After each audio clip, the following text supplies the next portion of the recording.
Welcome to The Straight Stitch, a podcast about sewing and other fiber arts. This is episode 74, and my name is Janet Szabo.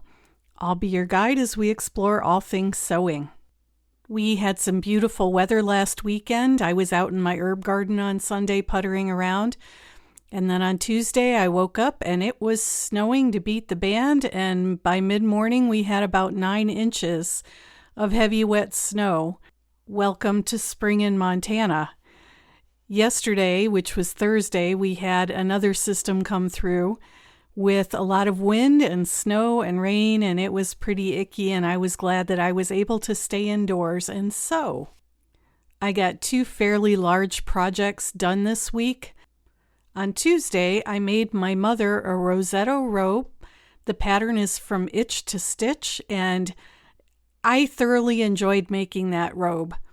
I think it's a little funny that my mother used to make all of our clothes when we were little, and now I'm making things for my mother. She's 83 and still doing really well. She owns a metal stamping plant in Cleveland, Ohio, and she gets up every morning and drives to the east side of Cleveland to manage her business. And when we were shopping at Thanksgiving, she mentioned that she really wanted a summer weight robe, but she wanted a long one, and she was having trouble finding anything except an ankle or a knee length one. So when the Rosetto robe came out, she saw the photo on my blog and she said, "Can you make me one of those?" And I said, sure. So I went to Minerva.com. Minerva is a UK-based company with some absolutely fabulous fabric offerings. If I lived in the UK, I'd be buying from them constantly. And they have a cotton waffle fabric. So I asked my mother what color she wanted. She picked dusky pink, and I ordered that, and that was what I used to make her robe. The fabric was a pleasure to work with. I did serge all of the pattern pieces around the edges before I started sewing because that helped to keep the fraying down to a minimum. And I like to finish my edges before I sew the seams. That seems to be a little bit easier for me than trying to wrangle seams through the serger after they're sewn to finish the edges. But other than that, I followed the directions to the letter and the robe came out beautifully. I mailed it to her on Wednesday, so hopefully she'll have it fairly soon and can start wearing it. Yesterday, I spent the day making a muslin of McCall's 8560. I think I may have mentioned in last week's podcast that I'm going to Bernina University in June, and several of the employees from the quilt store were going as a group. I think there's 6 of us all together. They decided that we were going to make a quilted jacket to wear to Bernina University. We might be wearing tank tops underneath the quilted jacket because Bernina University is in Salt Lake City at the end of June. But this is a fun project, and it's giving us all the opportunity to use our favorite fabric lines. I'm going to be using Tim Holtz. Several of the other women in the group are using the Laundry Basket Quilts Beachcomber jacket pattern, which is actually a quilted jacket made on a base of an oversized sweatshirt. And I looked at that pattern and I think it's a good pattern, but I'm kind of particular about how I like my jackets to fit. And if you've been following the quilted jacket saga, you know that I bought some fabric at Hobby Lobby last fall that still hasn't been turned into a quilted jacket because I haven't been able to find a pattern that I like. But I think the McCall's 8560 is a winner. I made up my muslin in some Joann Fabrics pre-quilted fabric. I mostly wanted to test the sizing and see if it would work for me, and I'm very happy with the way it came out. I probably could go down one size, but I don't think I'm going to because I don't want to monkey around too much. I'm under a deadline for this project, and I really just want to get it finished. And the size that I made fits me fine.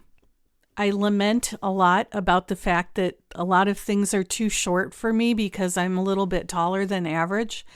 And I was very happy to see that this jacket hits me exactly where I want it to. It's a little bit longer. I actually made the shorter of the two versions that are in the packet, but the shorter version is just long enough for me, and I'm really happy with it. So I think this is the pattern that I will be using for my Bernina University jacket. After I record this episode, I'm heading to my sewing room to try out the Itch to Stitch Kashi dress. This is one of two new dress patterns that Kennis has released in the last couple of weeks. The other one is the Vikos dress, which is meant for woven fabrics. The Kashi dress is meant for knit fabrics, and I'm going to try that out because I desperately need some knit dress patterns for this summer to wear to church. I've got a lot of fabric in my stash that would be great for a dress, and I want to try this pattern out and see if I can whip up some dresses. I also retraced my perfect woven tee pattern, and I say perfect woven tee for me, for Janet. It's a mashup. I do a lot of Franken patterning. I take bits and pieces from one pattern and combine them with bits and pieces from another pattern. And I made the Scout tee a couple of weeks ago. That one's from Grainline Studios because I'm teaching a class on that in a couple of weeks. But I've noticed that the issue that I have with Grainline patterns is that the shoulders tend to be a little too narrow for me. I have fairly broad shoulders and a full bust. So the pattern came out well. I like it, but it's a little tight in the upper bodice. I also made the Love Notions Candace tee because I'm also teaching a class on that at the quilt store down in Missoula in June. And I like the way the upper bodice fit on that top. But then I've also got a New Look pattern. I think it's New Look 6543, which has bust darts that are sort of like French darts. They come up from the waistline. They're rotated more down toward the lower part of my body rather than being horizontal or coming down from the armpit. And I really like the way the lower half of that pattern fits.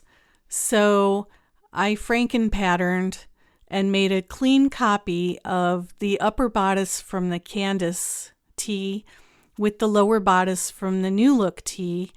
And just for fun, I did a V-neck and a round neck version. And then I copied the collar pattern from the Sew Over It Susie blouse, which I also own. And I'm going to use the collar to add a collar to my perfect woven tee. So I've got lots of ideas, but I needed a clean copy of the pattern to work from. So I did that. So I think I'm just about ready to start my summer sewing. And my very exciting news this week was that yesterday I happened to sit down at my computer to check my email, and I noticed that our quilt store was doing an unexpected Facebook Live. And it was to announce that Kay Fassett and Brandon Mabley are going to be coming to Montana in September to do a 3-day workshop at our store. I was very excited, and I hopped right over to the registration page and signed up for one of the quilt workshops. They're doing the economy quilt block on Tuesday and the diamond quilt block on Wednesday, so I signed up for the economy quilt. And I also signed up for the lecture, which will be Monday evening at Flathead High School Auditorium. And all of this is happening September 22nd, 23rd, and 24th. And I know all of the quilt people are very excited because Kay Fassett is a fabulous quilt designer and fabric designer. But you know what? He was a knitting designer a long time ago, way before he was a quilt designer or a fabric designer. So I've been following Kay Fassett since the late 80s, early 90s when he was doing these amazing colorwork sweaters. So I am very excited that I was able to get into one of the workshops. Our store owner has a daughter who I think is in her 20s, and she started working for the store maybe 6 or 8 months ago, and she has been an absolute breath of fresh air. Not that we needed it, but maybe we did. We older people needed to be shaken up a little bit, and she is just a tremendous amount of fun. And she was telling the story during the Facebook Live that she was at a conference, and I'm not sure whether it was the Quilt Market or QuiltCon, but she was at a show and talking to Brandon Mabley, and he asked her where the store was, and she said, "We're in Montana." And he grabbed her arm and took her over to their publicist and said, "You need to talk to her. We've never been to Montana." And so they are also very excited about being able to come to this part of Montana and see the mountains. I know it's still 6 months away, the workshop, but I'm very excited about it. So that is what has been going on in the sewing world in my life. And today I want to talk about my favorite tools. We've all got those sewing tools that make our lives a little bit easier. I'm going to talk about mine. This is in no way meant to force you to run out and get what I use.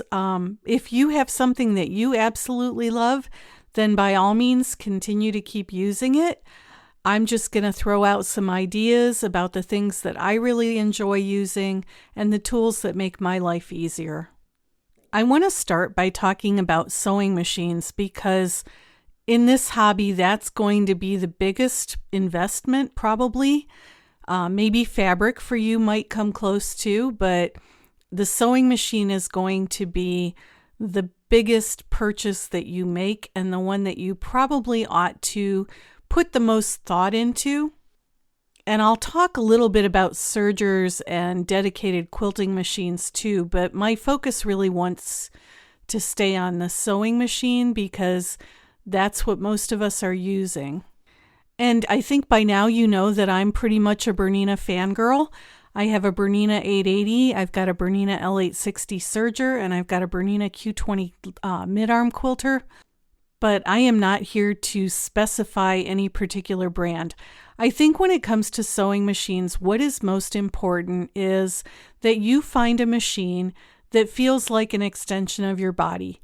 In addition to my Bernina 880 sewing machine, I also have a Necky BF, which I call my Necky boyfriend, and that machine is approaching its 80th birthday. It has been around for a long time. It's a straight stitch only machine. The woman who owned it before I bought it was a professional seamstress, which ought to tell you something right there. And I can sit down at that machine and give it a little bit of oil and a little bit of love, and it just sews beautifully with no issues. It really is an extension of my body, and that's how your sewing machine should feel to you. If you're constantly having to fight with your sewing machine to get it to do the things that you want it to do, then one of two things is wrong. Either you need a little bit more education on how to use that machine, or it's not the right machine for you. I had a Janome 6600P for a long time, more than a decade, and I bought that machine because it had such great reviews from quilters, and it really was a great machine, but it would not sew knits. I could put any combination of needles and thread and presser foot and settings, and it would not sew knits. And you know me, I like to sew knits, and that was very frustrating for me. And I didn't realize that some of it was the machine until I got the 880, which sews all knits without complaint. And again, I'm not saying that you need a high-end machine to do some of these things. I know that there are entry-level machines that sew knits just fine. It just happened to be that 6600 did not like sewing knits. So if you're in the market for a sewing machine, make sure that you try them out and try them out using the fabrics that you want to sew. The same thing is true of sergers. I had a Juki 654DE, which is an entry-level Juki serger. I think I paid $300 for it on Amazon. And honestly, I used that thing for years, almost as long as I had the 6600. and I had zero problems with it. It did just about everything that I wanted it to do. But there did come a time when I outgrew it, and when I graduated to a newer serger, I was able to go to an air threading serger, which has made my life considerably easier. So again, get the tool, the best tool that you can afford, and learn as much about its capabilities as possible. After my sewing machine or my serger, the next most important tool in my arsenal has got to be my iron and my ironing board. I cannot tell you how many times I have watched a YouTube video where the maker has not ironed or pressed the fabric, and that just drives me up a wall. Good pressing is the key to helping your makes not look homemade. You want them to look handmade with a lot of care and thought, and that includes good ironing and good pressing. And ironing and pressing are not the same thing. Pressing is important when you want to set a seam and not stretch out the fabric. And I may have to do an entire episode on this one of these days because it's so important. When I was growing up, my mother had a Mary Proctor ironing board that she got as a wedding present. In fact, she still has it, and I've said to her on numerous occasions, please write that into the will because I want your ironing board when you're gone. What made that Mary Proctor ironing board special was that it was a rectangle, but there was a hinge at the front end that could be folded, could be unhooked and folded down to make a point. So when you didn't need to do collars or sleeves or anything where you needed the point, you just folded that end of the ironing board back up and you had a full rectangle. I don't know why they stopped making it. It's a fabulous design. The one that she has is called a single flip. There's actually a double flip, and that has a piece on the back that folds up that actually makes the rectangle even wider. I do actually have two Mary Proctor ironing boards. I have a single flip and a double flip. I use the single flip more often. The double flip, one of the hinges is kind of wonky, so I don't use that one as often. But I use my single flip all the time, and I almost always have it flipped up so that it is a full rectangle. It's great for ironing yardage because it all hangs off the ironing board straight. And I picked up my ironing boards at various thrift stores and antique shops.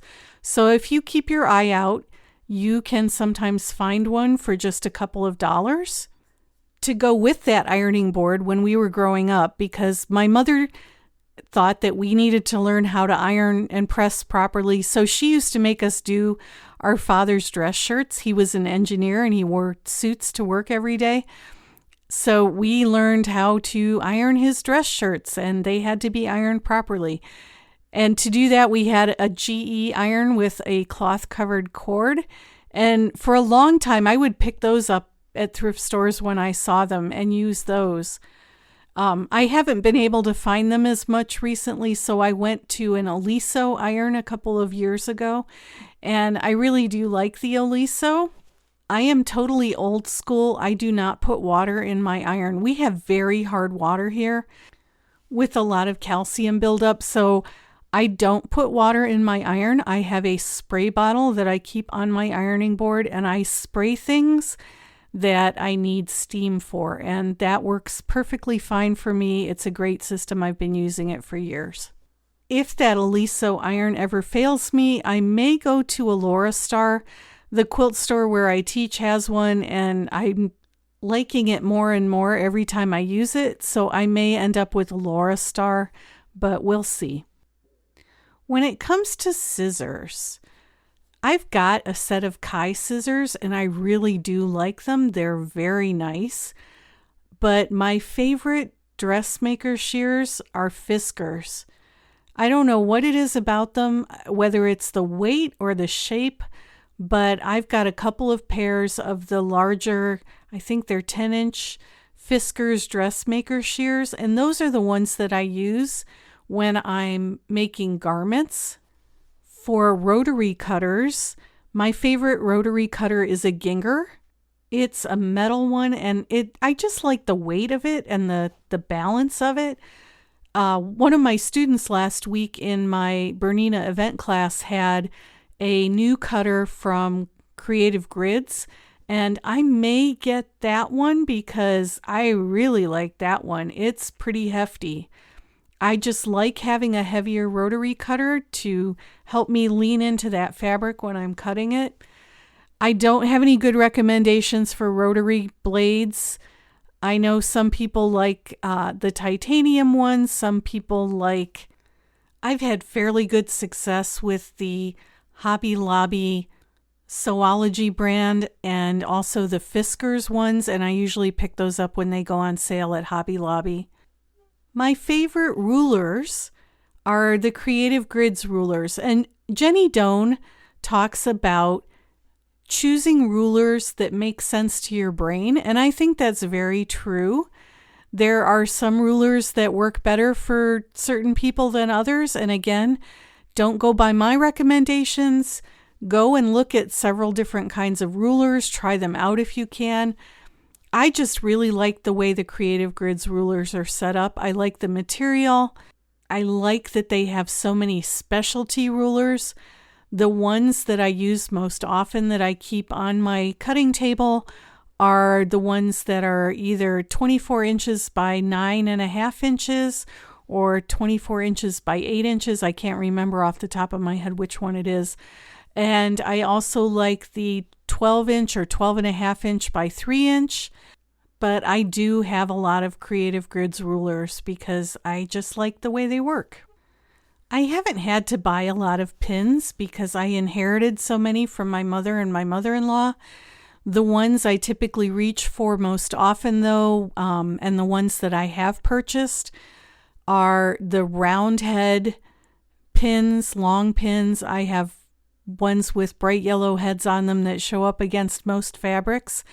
And I also like the magic pins. I like that they come in different lengths and different thicknesses, and I really like the little rubber grips on the end of them. I do have some glass head pins, but honestly, they are so thin and so sharp that I dread using them because I'm almost always going to stab myself with them, and it doesn't feel good. Okay, so let's do a quick recap. We've talked about sewing machines, we've talked about irons, we've talked about scissors, we've talked about rotary cutters, we've talked about blades, we've talked about pins. I'm going to talk a little bit about patterns now.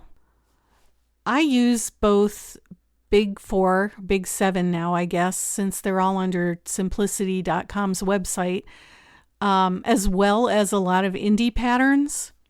I hate cutting and taping. I'll just tell you that right up front. It's got to be a very small pattern for me to be willing to print it and cut it and tape it. So I usually go to the local blueprint store where my husband gets blueprints for his business, for his construction company, and they know me there because I'm there so often, and I hand them a thumb drive with the A0 files on it, and they go ahead and print them there on their large format printer. I can get them printed in color, which is a bit more expensive. Usually I just do black and white. And I am a very devoted member of Team Trace. So I always leave my patterns intact and I trace them. And my favorite tracing material is Pellon Easy Pattern. I purchase it by the bolt, and I usually have a couple of bolts in my sewing room so that I always have it available. It's kind of a spun bonded material. It's thicker and heavier than like medical paper that you would use as tracing paper or Swedish tracing paper. You can actually sew through it if you want to try using it for muslins, although I don't. It's thin enough to see most patterns underneath it, and I trace with... I'm very particular about the pencils that I trace with. My husband gets free ones from one of the lumber stores in town, and he will bring me a handful every so often, and I sharpen them in an old-fashioned pencil sharpener, just like we did in school, until I have a very sharp point, and that's what I use for tracing. I've also got a set of dressmaker curves in various sizes, and I get the metal ones from a company called Variform, and they make tracing patterns fast and easy. I couldn't live without those dressmaker curves. I want to pop back to the pin discussion for a minute and mention that I also really love Wonder Clips. I have them in small, which is those are the ones that I use for sewing knit garments because they're not very heavy. I've got the medium-sized ones, and then I've got the large ones, and those I use for binding. And for bag making, I think Wonder Clips are a great invention, and I like them very much. So those are some of my favorite tools. Feel free to send me an email or drop a comment on the show notes page or send me fan mail and let me know what some of your favorites are. Clearly, I haven't covered everything. I'm sure there are some areas that I'm missing or have forgotten to talk about. This is our hobby. This is what is important to us and the way that we relax and spend our free time. And I think it's really important for us to have the best quality tools that we can afford and the tools that make our lives easier. And what makes your life easier might not be what makes my life easier, which is why there are so many great tools out there so that each person can find what works for him or for her. Again, if you have feedback, use the fan mail feature, leave a comment on the show notes page, email me at janet@janetzabo.com, leave a review on Apple Podcasts or Spotify. I really do try to take all your feedback into consideration. I got several requests for a podcast on projector sewing, so I have an interview coming up next week with someone. I can't always get the guests that are suggested, but feel free to keep making those suggestions, and I will do my level best to try and get them on the show for an interview. You can find the show notes at the podcast website, which is www.thestraightstitchpodcast.com. My website is www.janetzabo.com with links to the Big Sky Knitting Designs website and to my blog, which is where I talk about what I've been sewing and what's going on here in Montana. So if you want to see photos of my projects or photos of the seedlings that I'm growing in my greenhouse or pictures of chickens, that's the place to go. So until the next episode, I hope you have a great week and that you get to go sew something.